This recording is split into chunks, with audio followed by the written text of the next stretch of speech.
To you by NBC bearing, भारताची पहिली bearing उत्पादक। एकतर उत्तर देत असताना अधिकाऱ्यांच्या चेहऱ्यावर एक गोष्ट मात्र दिसत होती की सिडको बिवळकरांना जमीन देण्यासाठी हे नकारात्मक होतं। सगळे इंटरनल रिपोर्ट सिडकोचे हे नेगेटिव्ह होते आणि मग नेगेटिव्ह असताना राज्य सरकारने तिथं एक रिपोर्ट नाहीतर एक सकारात्मक रिपोर्ट हा राज्य सरकारकडनं सिडकोला पाठवण्यात आला, हे असं इथं असणारे अधिकारी आम्हाला सांगतायत। आणि त्यानंतर आम्ही निर्णय घेतला।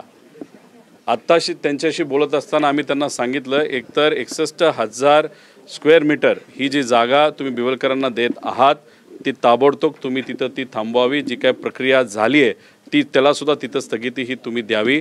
बोलत असताना त्यांनी सकारात्मक उत्तर तिथं दिलेलं आहे। म्हणजे या मोर्चाचा फायदा हा सामान्य लोकांची, सिडकोची 5,000 कोटीची जमीन जी बिवळकरांना प्रोसेसमध्ये होती ती कदाचित प्रोसेस थांबेल असं आम्हा सगळ्यांना वाटतं। पण तुम्ही खोलात जर गेलात, त्यांना आम्ही जेव्हा विचारलं की जमिनीवर नाव हे शासनाचं होतं, कारण का 1975ला जेव्हा सीलिंग ॲक्ट आला होता ही पूर्णपणे 4,000 एकरची जी जमीन आहे ती शासनाकडे गेली होती। बिवळकर परिवाराला त्या ॲक्टच्या अंतर्गत जी काही थोडीफार जमीन होती ती त्यांनी आधीच विकली होती। त्यामुळे एकतर क्लिअर आहे की शासनाची जमीन असताना सुद्धा ती त्या ठिकाणी 12.5% या बिवळकरांना दिली गेली। याच्या मागे कुणी ना कुणीतरी सत्तेतली लोक आहेत, पॉवरफुल लोक आहेत, सत्तेचा पदाचा वापर करून इथं भ्रष्टाचार करण्याचा प्रयत्न त्या ठिकाणी झाला होता। आणि आता चर्चा म्हणजे अधिकारी लेवलला नाही, पण 5,000 कोटीची जमीन बिवळकरला देत असताना इलेक्शनच्या आधी काहीतरी व्यवहार हा इथं असणारे चेअरमन शिरसाट यांच्यात आणि बिवळकर आणि कदाचित त्यांच्या पक्षाचा म्हणजे शिरसाटांच्या पक्षाला सुद्धा मोठा निधी हा इलेक्शनसाठी त्या ठिकाणी दिला गेला होता। म्हणजे जेव्हा कोड ऑफ कंडक्ट आचारसंहिता लागणार होती त्याच्या 15 दिवस आधी शिरसाट इथं आले। पहिली फाईल कुठली क्लिअर केली असेल तर ती बिवळकरांची केली। याच्यामध्ये नक्कीच काही ना काहीतरी कारोबेरा आहे आणि इथं असणाऱ्या अधिकाऱ्यांची आज तिथं अडचण झालेली आहे। पण आम्ही त्यांना काही कागद मागितलेले आहेत, ते कागद तिथं दिले जातील। आणि अजून एक हास्यास्पद गोष्ट इथं जी घडली म्हणजे ती तशी सिरियस आहे। हास्यास्पद याच्यासाठी की हा जो 12.5%चा कायदा तो भूमिपुत्रांसाठी, असं दिसतंय की बिवळकर हे भूमिपुत्र नाहीच आहेत, तरीसुद्धा यांना 12.5% जमीन का दिली गेली असंही कुठंतरी काही गोष्टी आता समोर यायला लागलेत। त्यामुळे कागद आम्ही बघू, पण राजीनामा हा तर द्यायलाच लागणार आहे, कारण का ह्याच्यामध्ये 100% भ्रष्टाचार झाला आहे। पण कागदपत्र बघितल्यानंतर फक्त शिरसाटांपर्यंतच हा विषय थांबतो का हा राज्य शासनाकडे पण जातो हे मात्र त्या ठिकाणी क्लिअर होईल। बिवळकर परिवाराने प्रतिक्रिया पाठवलेली आहे, त्याच्यामध्ये त्यांनी असं बोललेलं आहे की ही जमीन आम्हाला कान्होजी आंग्रे यांच्याकडून मिळाली आहे, ब्रिटिशांनी आम्हाला दिलेली नाहीये, पण आम्हाला जी जमीन दिली होती ती ब्रिटिशांनी परत घेतली होती, पण आम्ही त्यावेळेच्या सुप्रीम कोर्टामध्ये लढून परत जिंकलोय। आता ते भारतात नाही आहेत बिवळकर, ते भारताच्या बाहेर आहेत, कदाचित ब्रिटनला असावेत असा अंदाज त्या ठिकाणी आहेत। आता ते कुठल्या तंद्रीत ते बोलले मला माहीत नाही, पण आमच्याकडे जे कुठले कागद आहेत ते कागद आम्ही मीडियाला दिलेत, लोकांना दिलेत, ओपन फोरमवर टाकलेले आहेत।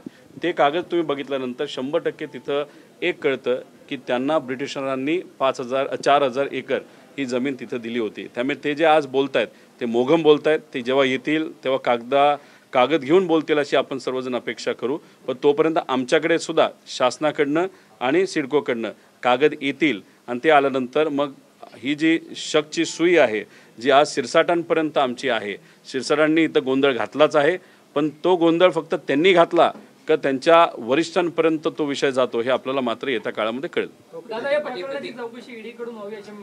कशाला? ईडी हे विरोधकांसाठी असते, सत्तेतल्या लोकांसाठी नसते।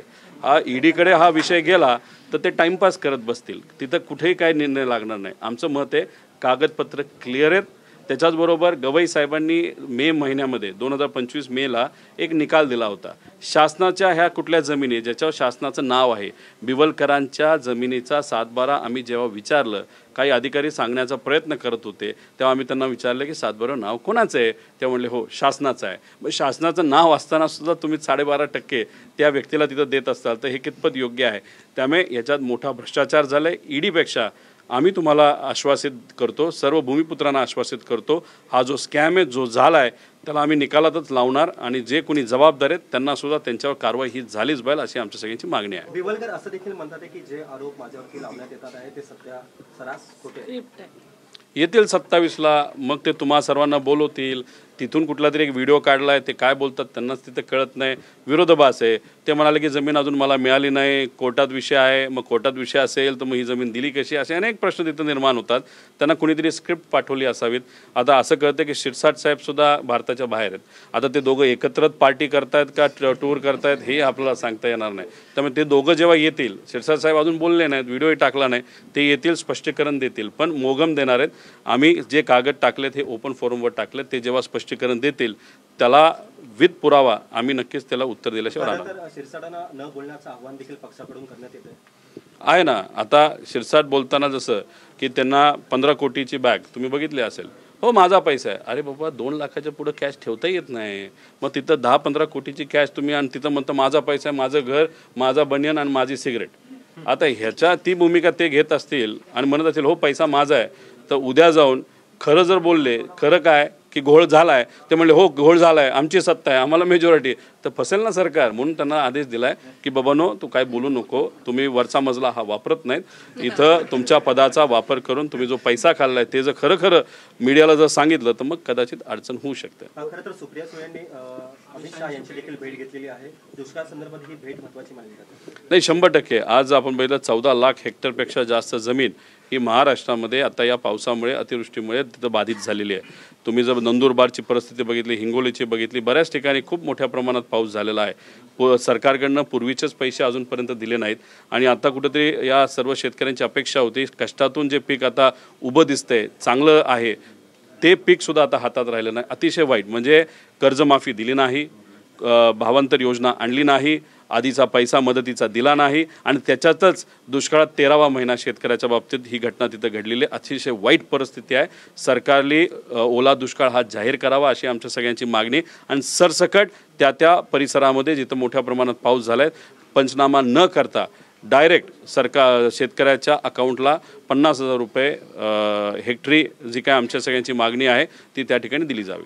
खरं तर आपण देवेंद्र फडणवीस यांचा जो ड्रीम प्रोजेक्ट आहे तर त्या संदर्भात शक्तीपीठ महामार्ग त्या संदर्भात आता नितीन राऊत यांनी समर्थन त्याला दर्शवलेलं आहे.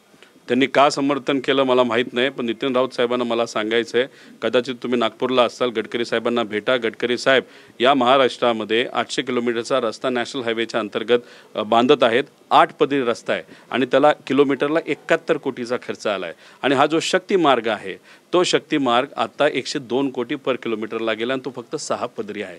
आता तो एक्स्केलेशन कॉस्टमध्ये तो 140 कोटीला जाणार आहे पर किलोमीटर. म्हणजे गडकरी साहेब जे भाजपचे नेते आहेत ते 70 कोटीत बनवत आहेत 8 पदरी. देवेंद्र फडणवीस साहेब नाही तर त्यांचं सरकार 6 पदरी रस्ता 140 कोटीला तिथं पर किलोमीटर. म्हणजे ह्याच्यामध्ये भ्रष्टाचार बघितला तो 50,000 कोटीपेक्षा जास्त आहे.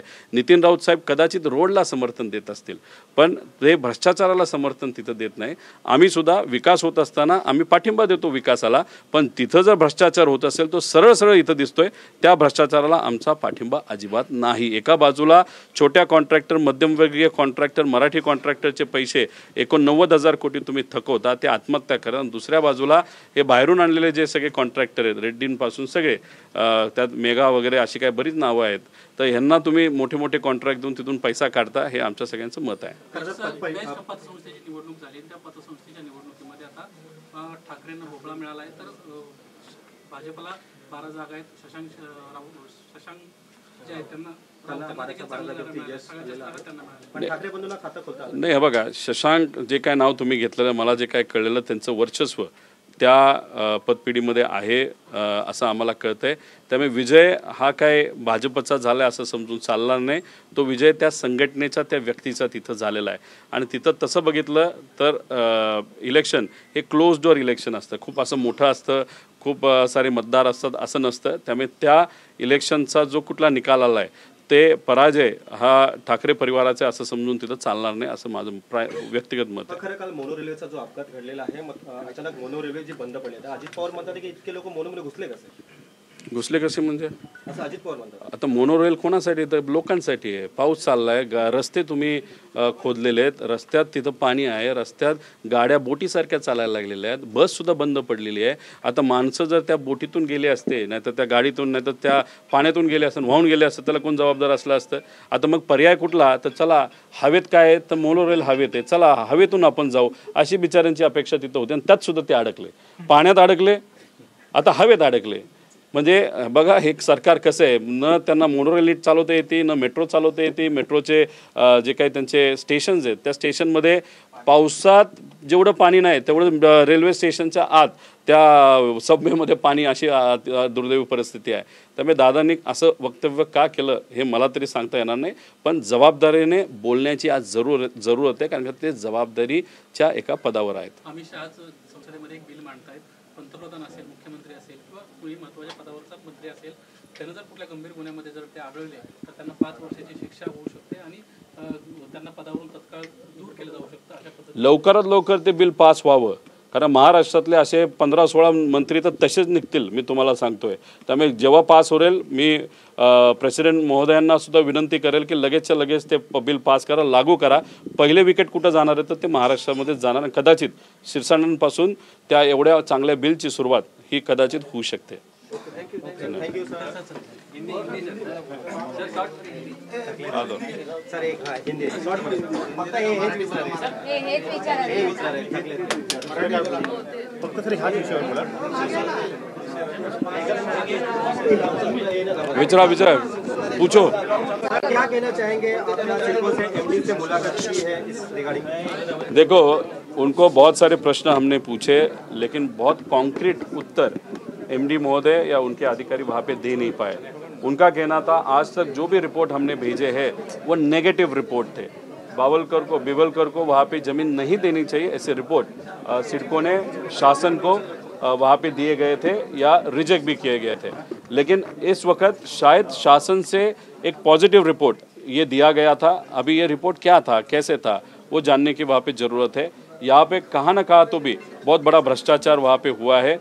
5,000 करोड़ का भ्रष्टाचार ये हुआ है. अभी ये जो डॉक्यूमेंट्स है वो आने के बाद एक तो क्लियर है कि यहाँ पे भ्रष्टाचार हुआ है, लेकिन वो रिपोर्ट देखने के बाद, जो कागज पत्र हमने वहाँ पे मंगाए हैं वो देखने के बाद शायद ये जो भ्रष्टाचार जो हमको लगता था सिडको के चेयरमैन ने किया है, सिर्फ चेयरमैन ने नहीं किया, वो शायद मंत्रालय तक उसके धागे दौरे जा सकते हैं, ऐसे हम सबको लग रहा है. हमने डॉक्यूमेंट के साथ वहाँ पे प्रूव किया कि वो चोरी वहाँ पे हुई है.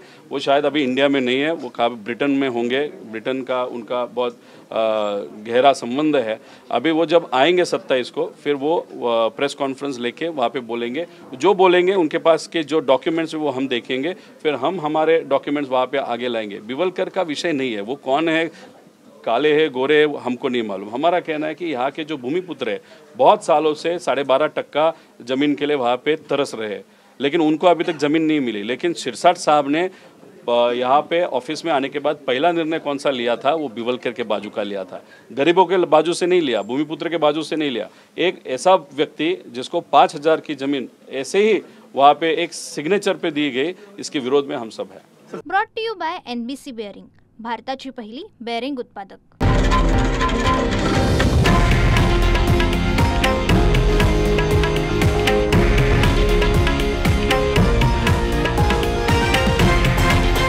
हे आहे देशातील नंबर 1 न्यूज नेटवर्क आणि आपण पाहत आहात TV9 मराठी, एकमेव.